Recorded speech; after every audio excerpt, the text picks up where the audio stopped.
Bust it.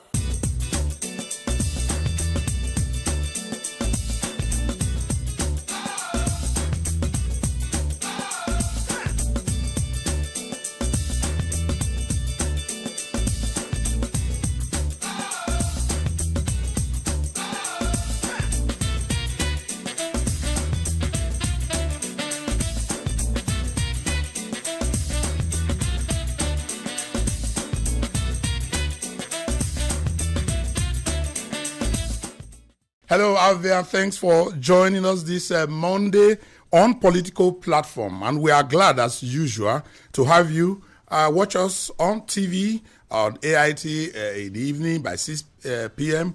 And those who also listen to us on our YouTube channel, AIT Political Platform. But more importantly, those who listen to us on radio, anywhere you are, who have been able to download our apps to be able to listen on the go to Repower FM, the #1 radio station in Nigeria.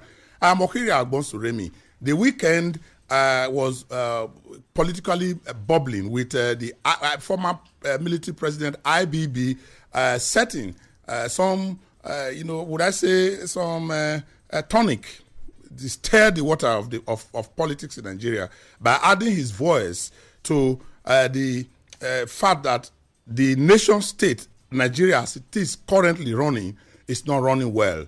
Of course, the confusion that followed the several statements, 1, 2, 3 kind of statements, including an interview by one of the newspapers directly on IBB, did not reduce the statement or the intendment of the message that was sent out that things are not going well.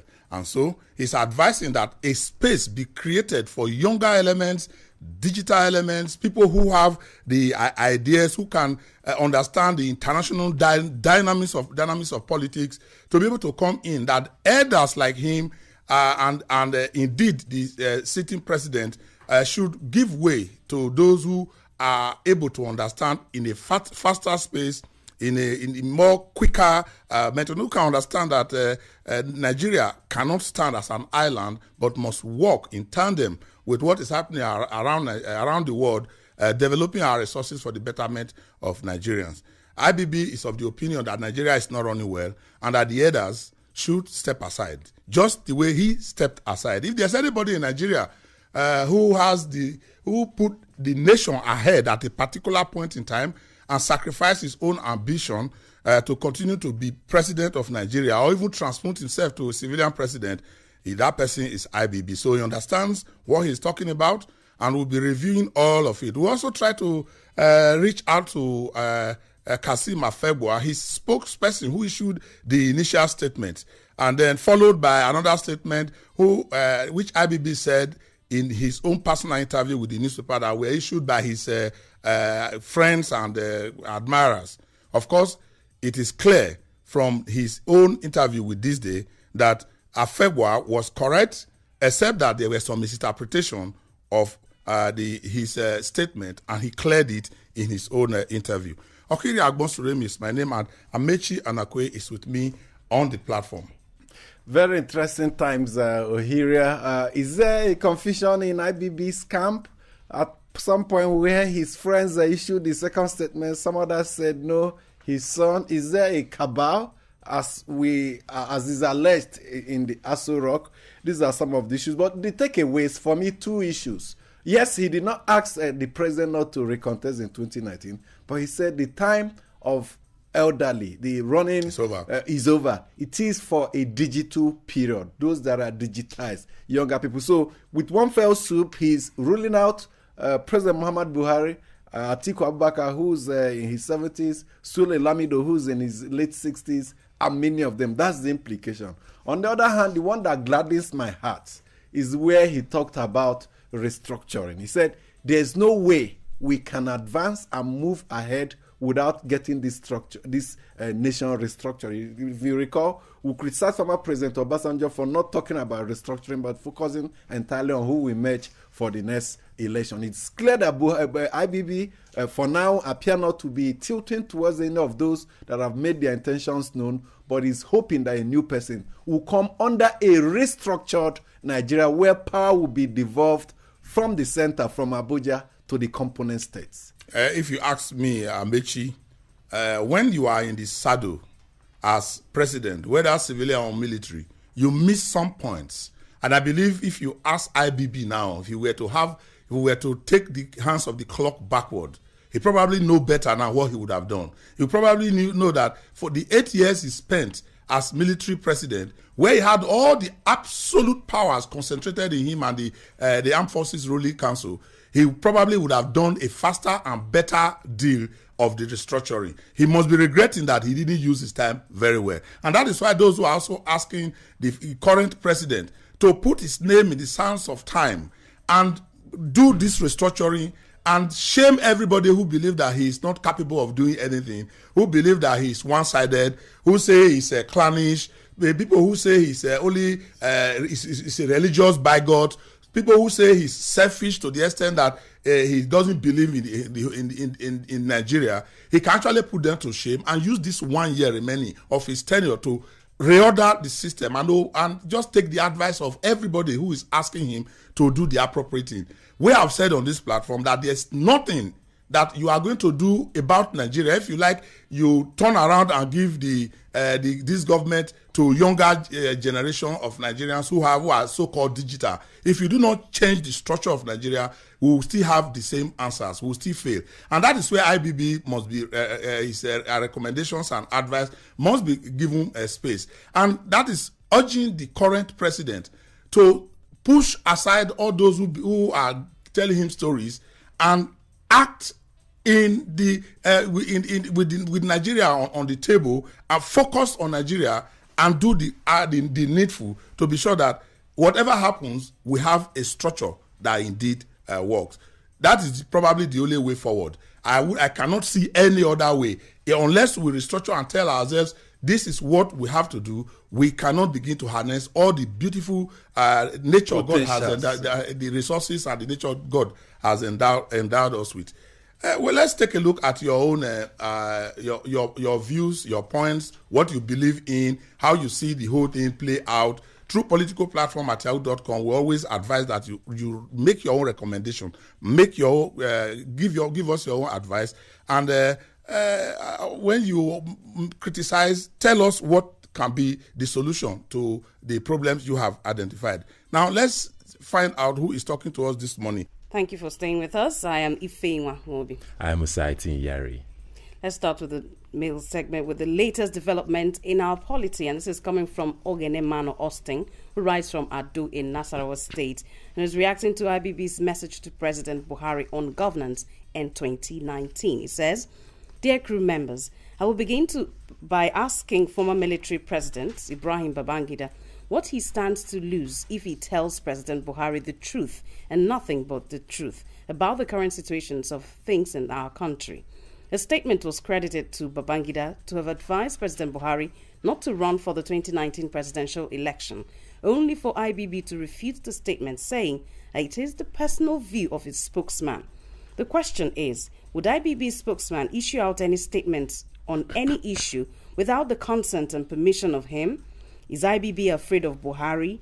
What has Olusegun Obasanjo, Reverend Father Mbaka, Bishop Chukwuma, and many other Nigerians lost by telling Buhari not to vie for the number one position of the land? One expects that a man of Babangida's caliber should be able to call a spade a spade. God bless Nigeria. More reactions. Ike in Lagos says, "It is no longer news that the Buhari-led APC government has performed abysmally below the expectation of many Nigerians. This was reiterated by the former military president Ibrahim Babangida as he joined Chief Olusegun Obasanjo and many other Nigerians to call on the analog President Buhari to jettison his plan for a second term in office and leave the stage for a digital president come 2019. Inasmuch as the president has the right to contest for the exalted office come 2019, I urge him and his APC sycophants to go back to history and check the popularity rate of the president between 2015 and 2018. I lend my voice to that of other Nigerians to call on Mr. Buhari to heed the cry of the people, go home and rest, as he has become too old and outdated to lead a Nigeria of the 21st century. May God bless Nigeria. So in that line, Oluwa Tade from Tungamaji in Abuja says, inasmuch as any interested and qualified Nigerian can contest for any political post in this country, also President Buhari still qualifies to recontest for the second term, but with agitations and the noise here and there that he should not seek re-election, you wonder why. To me, this is an indication that our votes do not count. If not, I don't see any reason why he should be told not to recontest, because his actions and inactions will be determined by the power in the voter's card at the polling booth. God bless Nigeria. Ahead of 2019, Adolphus Callistus in Abuja says, please, platform crew, you must do all you can to put pressure on INEC to mobilize for voters registration. In my life as a Nigerian, I have never seen a period where the Nigerian people are more politically charged than now. What could be more important in this country now than registering voters? If the federal government is really sincere about democracy, then INEC should, as a matter of urgency, mobilize continued voters registration in each ward. God bless Nigeria. And on the security situation in Nigeria, Shegun Bansho from Kuje in Abuja says, instead of taking responsibility for the lives and property of ordinary Nigerians, the federal government is either passing the buck to the press or blaming the recent killings in Taraba and Benue states on the anti-grazing law legally enacted by an act of parliament or a make-believe terrorist group. One of the reasons for the increase of reprisals is that the citizens seem to have lost hope in the ability of the country to protect them. The president must move quickly and dismiss any security officer making irresponsible comments concerning the killings in the country. Writing on the lingering fuel scarcity, Stephen in Port Harcourt, River State says, I want to know if the DPR and other agencies responsible for the regulation are aware of the arbitrary increase of pump price of fuel in areas other than Lagos and Abuja. In certain areas of the country, people are being exploited at the hands of independent marketers of PMS. For example, I bought fuel at 185 naira per litre last week Friday. Now this morning, the same petrol station is now selling at 190 naira per litre. This is the same scenario in Delta, Anambra, Abia and Imo. I want the relevant agencies responsible for the regulation of fuel to ensure that marketers in these states comply with the approved pump price, or if possible, sanction these erring marketers. And that's it on the mail segment today. Continue to write to us through political platform at yahoo.com. Thank you so much for joining us and remaining with us on the platform. Of course, your mails, what you tell us, your views. I also want to plead that we should be respectful in spite of the confusion that is up and the voices against the current government alleged non-performance. We should also tread with decorum. I also advise that when we criticize, we should criticize because if you take a look at it, a society that doesn't have respect for the elders will always sow the seed that the children will also learn from. Yes, the situation is hard. The situation is really, the circumstances around Nigeria, difficult, unemployment, very, very high. In Abuja and Lagos, particularly in Abuja as we speak now, long queues of cars at filling stations, and with a president who is also the minister for petroleum resources. There's every reason for the temper to go up. There's every reason for people to criticize and be very, very hard. And they are right too in their own criticism that you cannot have a president who by himself took on the portfolio of Minister of Petroleum in order to sanitize that sector, and yet we still have these kind of challenges. And that Nigerians, high, low, particularly those who can afford it, don't believe in our health system, including the president himself. We have to fly out to assess healthcare.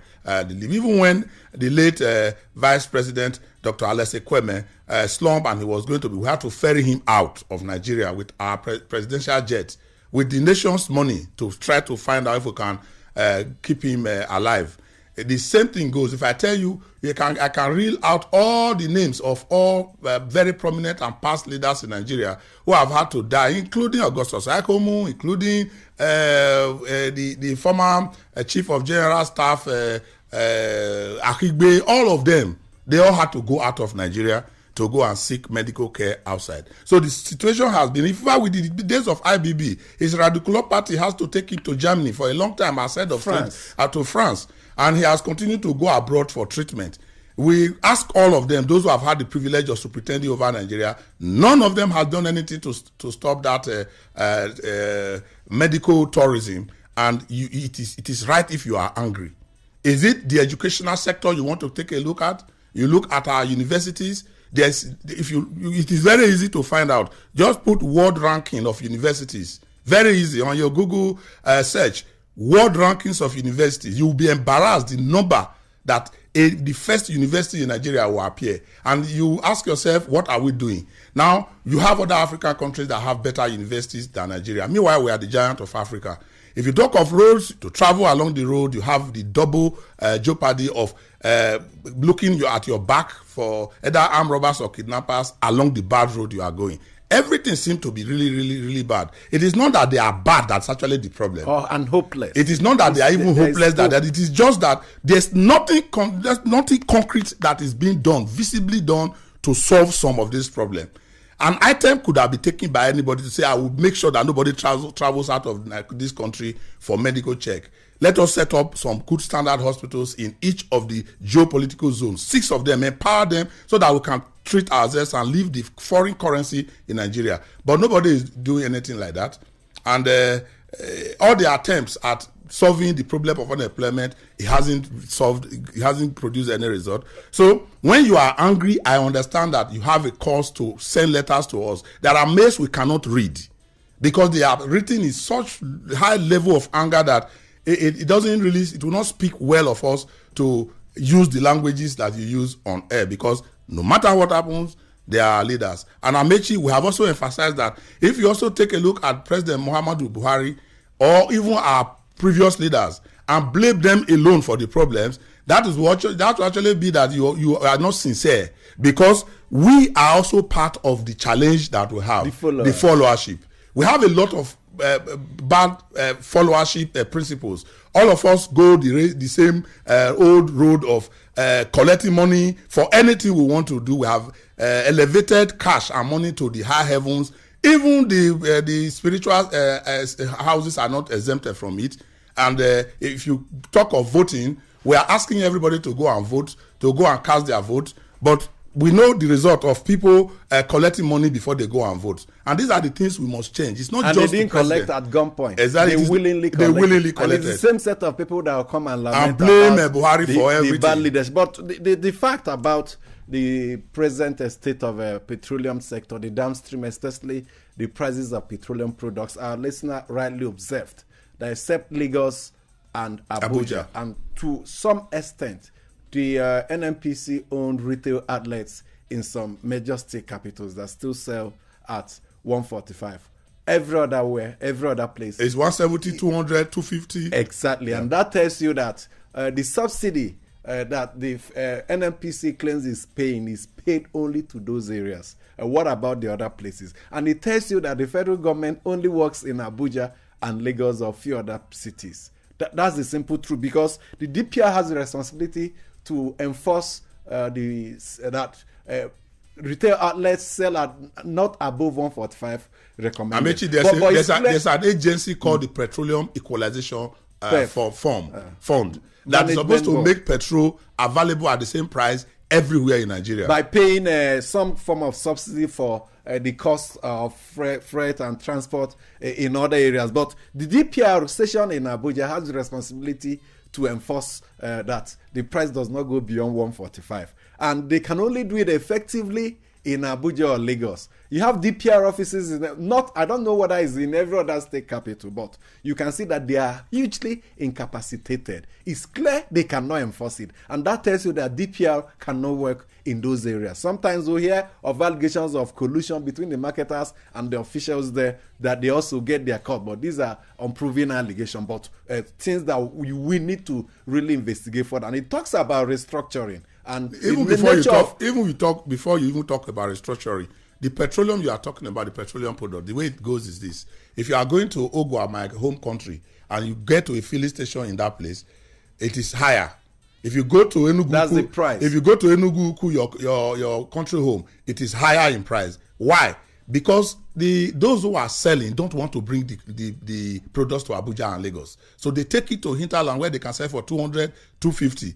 In Abuja, it's scarce and there are queues all over. You don't find any queue elsewhere.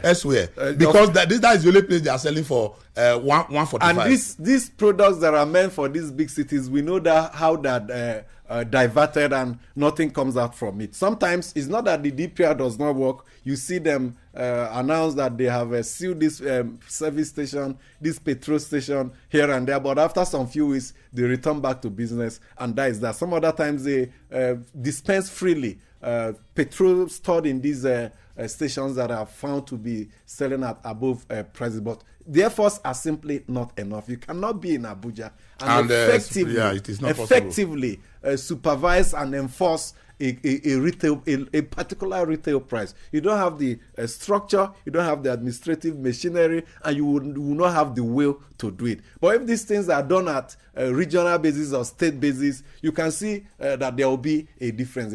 I'm tying it back to what former military president Ibrahim Babangida said. Anybody that thinks we can continue to do the same thing the old way, thinking that we'll get a new result, even when you bring the best youth who is so technologically savvy and is ICT based, knows everything about science and technology, the present system we have will stop him from achieving his potentials. We need to tinker with the structure. Everybody appear to have killed him, except the president will continue to put pressures on him to really have a change of mind. If you like, bring Dangote as president of Nigeria and make Tony Elumelu the vice president. They will fail if this system persists. I don't want to go the religious way of former president Olusegun Obasanjo of saying even the best of religious leaders cannot do. We are talking of people who are successful in business, who understand, who have thousands, hundreds of thousands of people as staff, and they are running business successfully.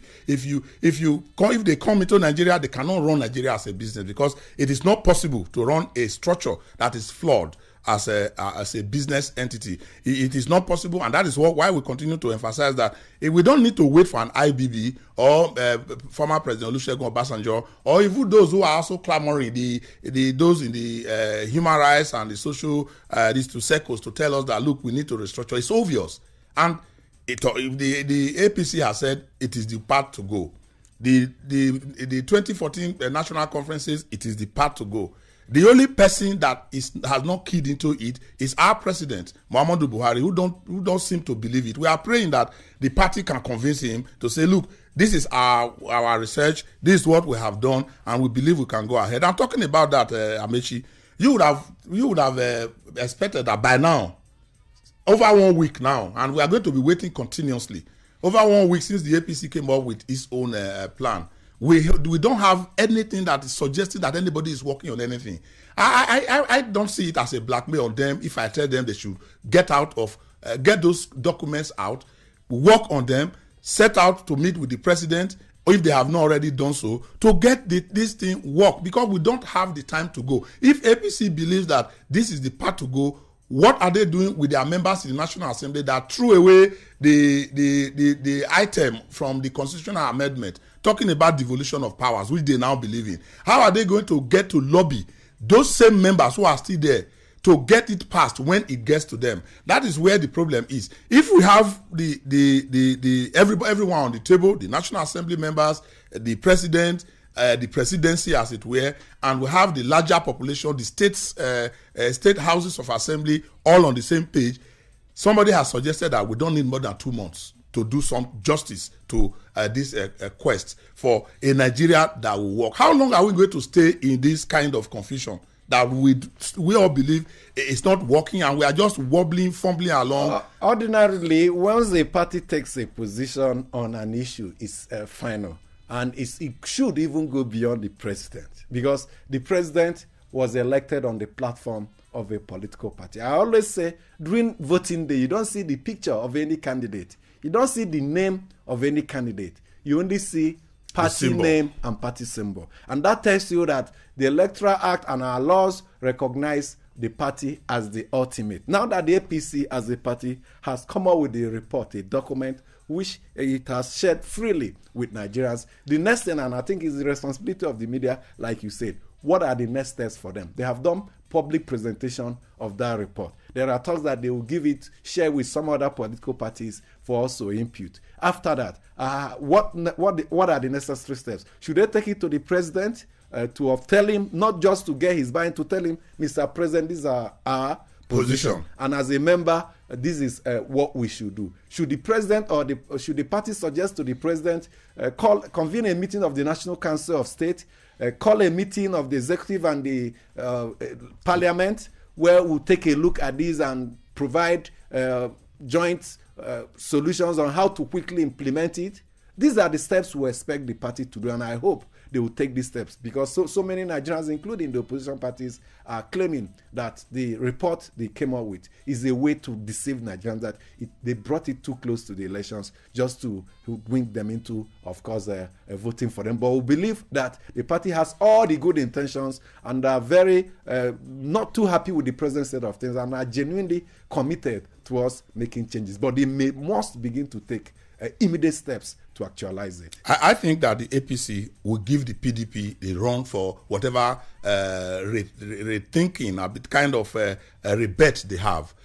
No matter what you call the coalition that is meeting now and telling Nigerians what is wrong with the system, the APC will get voted back into power if they take this step of restructuring. I believe sincerely that if they mobilize Nigerians and move everybody into their camp, because what has happened now is that people are moving in mass out of the APC camp in the ideas that we should follow. So the APC has the opportunity. The president has the opportunity.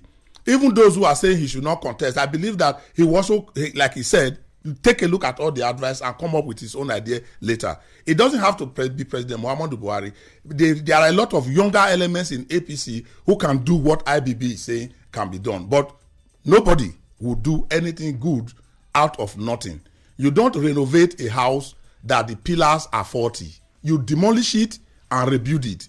And that is what IBB is saying, that we should move away from where we are now and allow people to come in and bring in their new ideas into this think tank to be able to find solutions to the Nigerian problems. If you attempt to renovate a house that the pillars are faulty, you stand the risk of it collapsing on your head. And we have all the opportunity to rebuild Nigeria peacefully.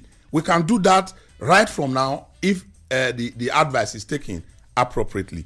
Of course, that's how we are wrapping up the program this morning. And for those who have views to share with us, remember to drop your line. Like I advise, let there be decorum in the way you present it. Let there be respect for our elders, for our leaders, and let us encourage them to do the appropriate thing through your suggestions and your opinion through political platform at yahoo.com. Okiri Agbonsuremi here. Do have a wonderful time out there.